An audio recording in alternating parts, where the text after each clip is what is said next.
Hello everybody, this is Through Lidless Eye. I'm demonstrating the game that I made for Big Mode Game Jam 2023.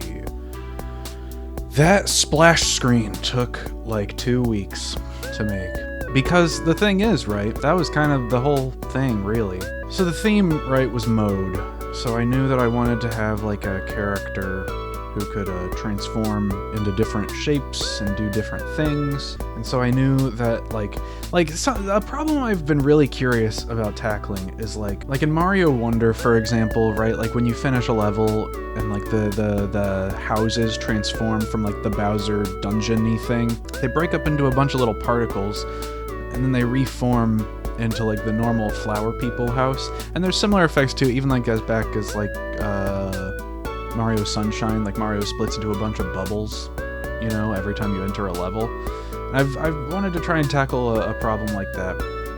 So I have this character here who is a bunch of stars, and we'll pick up this sort of medallion here, and we'll get this drill ability, and we can use that to hit the targets.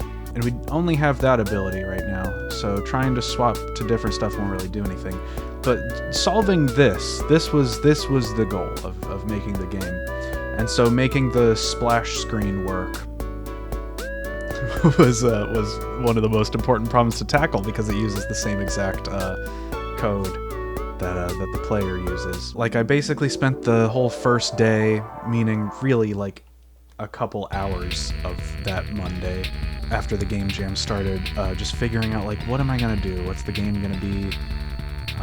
And then really did the same thing for the next 4 days after that, just brainstorming like, what particular problems am I gonna need to solve? How am I gonna make it work? So basically, we might go into the code a little bit in a second. The player character and a lot of the other visual elements, like the targets and up at the top of the screen, the like HUD elements that have the little icons representing the different abilities, those are all basically just made up of color rects, an object, a node type in the Godot engine, that have a shader being run on them that is drawing a stellated polygon using polar coordinates. And I basically just have a bunch of scripts set up to alter those. Basically, after those initial 5 days of just kind of breaking down the problem and thinking about it, Saturday, Sunday, and Monday, I worked about 4 hours each night on figuring out how to get this sort of thing to work. And even then, it was just working on the splash screen at the start, and it wasn't like, it was a pure like proof of concept. Like even by Monday night, like I could get it to, you know, transform into all the shapes and stuff, but it would immediately crash afterwards. So it took basically another week of, you know, working on it a couple hours each work night, and then working on it 4 hours each day of the weekend to get it to the point where not just that it like wouldn't crash, but that it would behave the way I wanted it to, and that it was like, you know, I needed to rewrite a lot of it to break down the functions into something that could actually take multiple inputs, you know, something that like I could make, you know, the different the different forms of the character and stuff, and it'd be able to actually swap between them. One thing, you can kind of see it with the corn, but it's like especially bad with the mouse. So like the HUD elements at the top, right, are completely static. And that's how I probably should have done the bullets. I wanted to have like the mouse bullets that you'll see in the final level, like animate, like have a walking animation or something. I just didn't have time for it. But that's why the bullets are basically sort of treated like as the player character. Basically, they're animated in the same way, whereas I think they should have basically just been static objects, like the HUD items, since I didn't really have time to actually animate them in any way. There are definitely some issues with like what's going on in the game. Like one of the most obvious, I think, is, well, maybe it's not too obvious. Maybe it's covered up pretty well by all the other little details. But basically, and again, if we go into the code, this will be more clear. The polygons are being drawn with like a smooth step function, right? Which, in ideal circumstances, gives them sort of like an anti-aliased, rounded edge look. But because the weight of the smooth step function is not being changed at all relative to each polygon's size, the result is that smaller polygons still kind of have a stair-step effect to them, and larger polygons have more of like a feathered, blurry edge to them. And I think, like, again, I think like you can kind of see it at the top. I think the you know, it's like the sort of top of the main bright yellow corn cob part of the character has like a much blurrier edge at the top than the sort of kernel parts. So I do think that I might be able to use this animation system. That's kind of the thing, right? Is that like when I was working on this and just trying to solve this problem of like getting the character to transform like this, I didn't even really think of this as an animation system. It wasn't until I was basically done that I kind of realized, wait, that's what this is. These are just keyframes, right? So like the eyes, for example,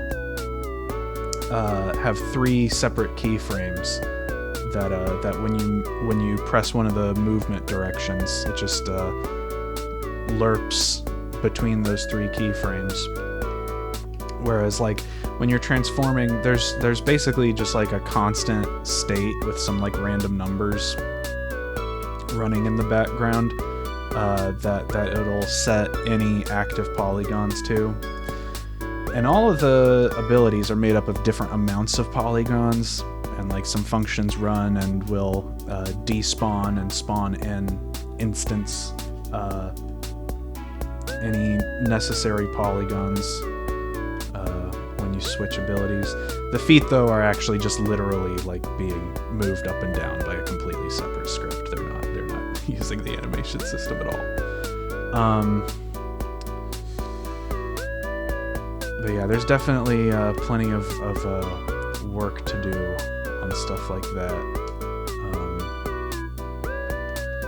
In order to actually get it to be like multi-purpose enough that I would want to use it for anything else. But that is kind of the goal, is that maybe I'll mess around with the actual like built-in Godot animation system a little bit and see what the deal is with that, what I can, do with it, how much of what I need, what I want out of animations it can do, so I don't need to maybe write so much of it myself. But yeah, with the mice, you can see, because the mice are made up of so many polygons compared to like the other bullet types, even with the bullet, like, like there's probably just because it's moving faster than the other projectiles, there is a pretty obvious moment where it's like being like constructed, It's not so bad with some of the other ones. Like with the rain, the raindrops are only made of like 2 polygons, so it's not really noticeable, but here it's pretty rough. But yeah, like I said, it basically took most of the time of the game jam to just get that animation working. And then it was basically like 2 days were spent on the actual like character control and projectile systems.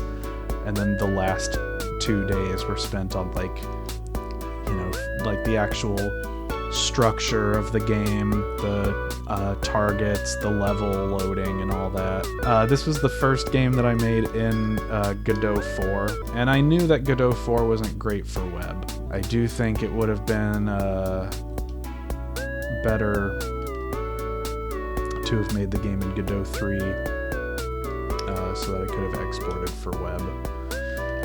In fact, I had started porting some of my shaders and menu scripts and stuff to Godot 4, and I think I'm gonna kind of put that on hold and try and backport this animation stuff to Godot 3, and just keep working in Godot 3 for a while. Maybe do some more jam stuff, because web games seem to be where it's at. The game's gonna end here in just a second, as long as I can hit that target. So this is actually just the level intro screen again, and you can tell the music started playing. There actually is a 6th level behind this black screen. It's just in the foreground. I wanted to have one more level, but I got frustrated and couldn't figure it out, couldn't finish it, what I wanted to do. Because basically what I had wanted to do, I wanted to have like a floor at the start of the final level that would like break apart, like turn into stars in the same way that the player character does. But it was too much of a hassle to try and figure out the collision with it. There were only like 5 hours to go, and I knew that wasn't going to be enough time to figure that out. Same with trying to make a web version. I did try exporting for web, but I wasn't going to try and figure out what the hell is up with exporting for web in Godot 4. So let's see, if we just open this, I've opened a file that's just, it's called like, what is it, color rect template, because basically these just get instanced. We'll open up this shader here and see what that's actually doing. So it just takes a few values. It takes a color, it takes a side count, vertex depth, curve depth, and a scale. Half this stuff doesn't even get changed. I don't know why they're set as uniforms and not just like constants. The polygon scale and base alpha I don't think change at all. Actually, base alpha might. That might, just not as part of the standard animation process. Oh, that's funny, right? Because, like I said, I wanted to have the level split apart in the same way that the player does. So I have a second bit in here for if it's part of the ground instead of the player. But obviously, that didn't really end up getting actually used, and that's all that this offset position function would have been for. So basically the color gets set to the base color, which is going to get passed from outside based on whatever the current keyframe is supposed to be. We change the UV basically so that we can draw from 0 as our center. And then we just smooth step the color based on the polygon that we draw. So we pass to draw polygon our sort of normalized UV. So it takes some Cartesian coordinates, changes them to polar coordinates, and then we basically just draw based on some distance stuff. And for an idea of sort of what's actually going on here, here's the the Russian research paper on mathematics that I took the formula from to actually draw that shader to what's actually being calculated there. You can kind of think of it as we're basically calculating a wave. The side count is basically determining the length of this wave and how many times it repeats. And then the curve depth and vertex depth. This is sort of our vertex depth here, determining sort of how far in or out the corners are going. And then this is the curve depth, which is basically how close to a circle are we, more or less. And then like what are we doing in terms of I guess this is one thing, is in terms of like the actual like editing these things, is I set these up as export variables The position, rotation, scale, and skew, I'm actually using like a this is maybe not the ideal way to do it, but every color rect is the child of its own separate node 2D, so that I can use like the skew and position at the node 2D level instead of the color rect level. There's some, if I remember correctly, you can't even skew color rects without having a node 2D container around them. And the position, like relative to the parent object, is just a lot easier to deal with, I think, than if you were just manipulating the color rect directly. There's probably some dumb reasons that I did this, and then I just had an export variable that I could set within the editor that would later down the line we set the shader parameters. I have a bunch of dictionaries for just kind of like translating between, like, you know, if I want to affect this attribute, right? It's so dumb. And I have like arrays of like what gets set when, different properties get added and removed from these active arrays during runtime. When they get instantiated, it just does all of them. When it's initialized, it takes in an array and it just sets all the values to that. If it gets instantiated and there isn't a color rect as a child of it, it instances one. Yeah, if it's a template, it gets initialized. Otherwise, it gets updated to whatever it's getting from the active thing. This is dumb. This is not ideal. There's a bunch of functions here for initializing them, updating them, activating them, so that I don't want to have like shaders being updated if the value isn't actually being changed.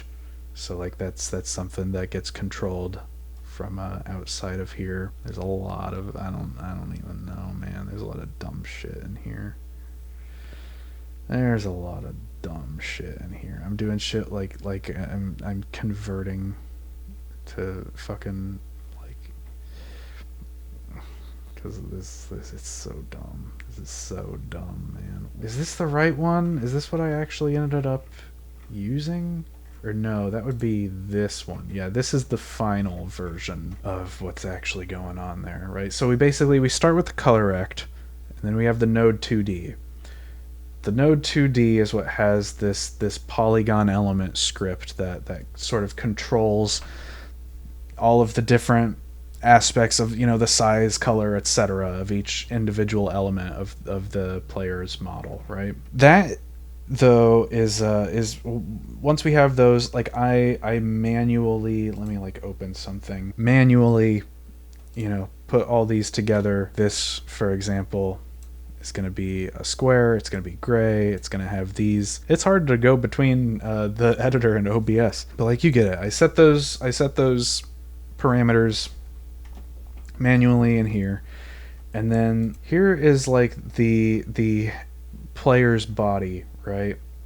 So on the side here we've got all of the different keyframes. So in the final game, the drill is the only one that actually has two separate keyframes for like when the drill sort of spins, it just kind of goes up and down. But all of these ones that say like main and second after them are the keyframes, and the active assembly is the one that actually like is the character's body.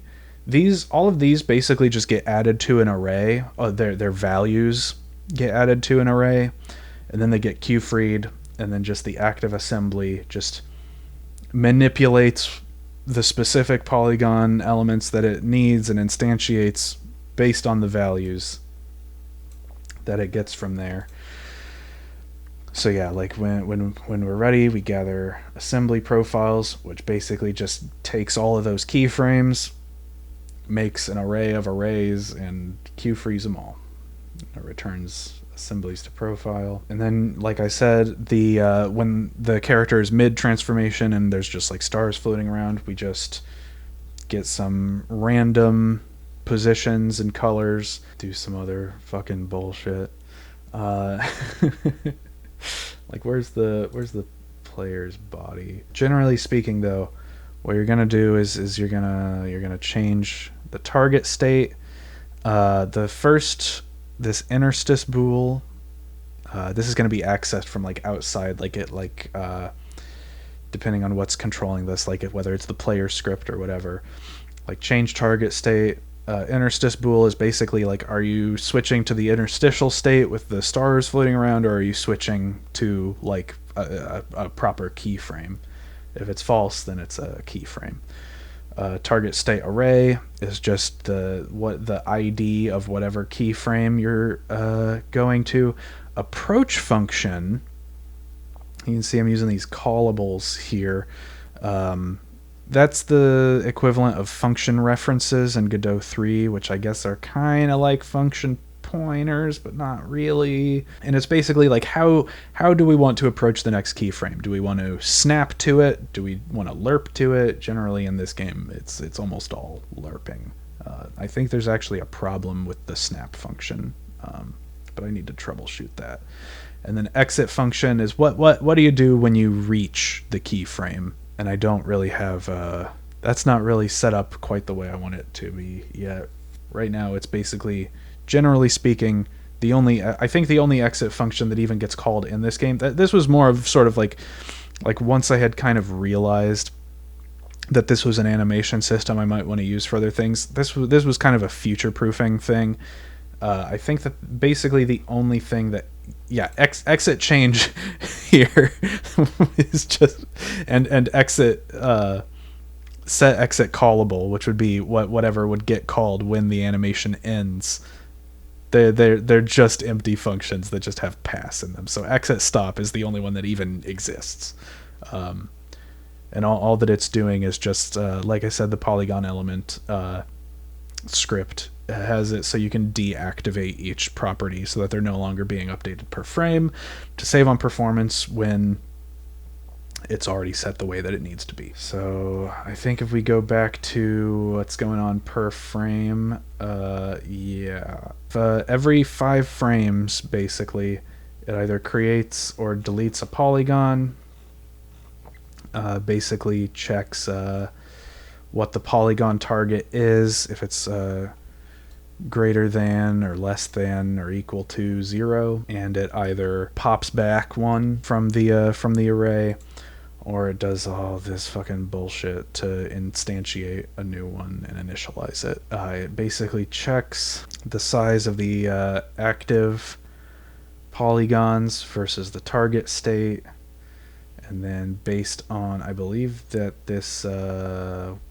based on whether PT needs set, which gets flipped in the change target state function. It does some checks, what's the size, figures out how big does it need to be, and then figures out how much does it need to change. So then it calls compare assemblies, the active and target. So the active assembly polygon array is the total array of all the elements of the player character's body. Target state is all the elements of the state we want the player's body to be in, and then in is it's iterating through each individual polygon of the keyframe. Then compare assemblies. Why'd I do this? That's just too complicated.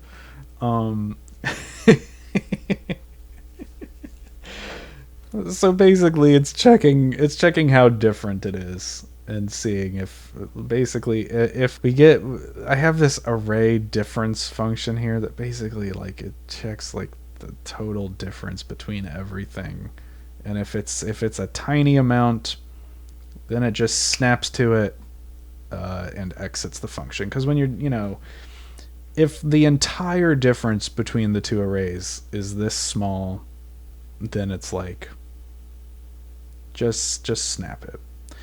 But again, I think there's an issue with Snap 2.